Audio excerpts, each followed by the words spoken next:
దేవుని వాక్యము ఇలాగ సెలవిస్తోంది. అందుచేతనే పాతాళము గొప్ప ఆశ పెట్టుకొని అపరిమితముగా తన నోరు తెరచుచున్నది.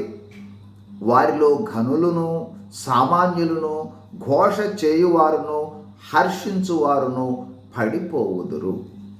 ఈ వాక్యము మనకు తెలియజేయుందేమనగా, పాపము చేయు ఎవ్వరైనను పాతాళమునకు పాత్రులు. ఈ పాతాళము అందరినీ మృంగుదామని అపరిమితంగా తన నోరు తెరుస్తూ ఉన్నది.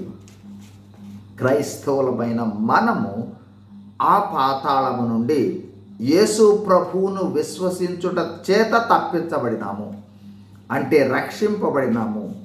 మరి మన బాధ్యత ఏమిటి?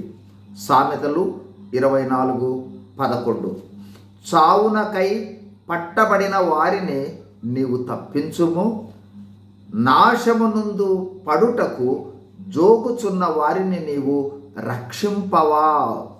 ఇది దేవుడు మనలను అడుగుతూ ఉన్న ప్రశ్న. యేసు ప్రభువును విశ్వసించి పాతాళము లేదా నరకము నుండి తప్పించబడిన లేదా రక్షింపబడిన మనము ఆ రక్షణ సువార్తను ఇతరులకు ప్రకటించుటయే దేవుడు అడిగిన ప్రశ్నకు జవాబు. పాతాళము లేదా నాశము లేదా నరకమునకు వెళ్ళుటకు కారణము పాపము. అయితే మానవులందరి పాప ప్రాయశ్చిత్తం యేసు ప్రభువారు కల్వరి శిలువలో ప్రాయశ్చిత్తం చేశారు. ఆ ప్రాయశ్చిత్త కార్యమైన యేసు ప్రభువారి మరణ, భూస్థాపన, పునరుద్ధానాలను విశ్వసిస్తే చాలు, పాతాళం నుండి లేదా నరకం నుండి తప్పించబడతారని తెలియజేయుటయే సువార్త.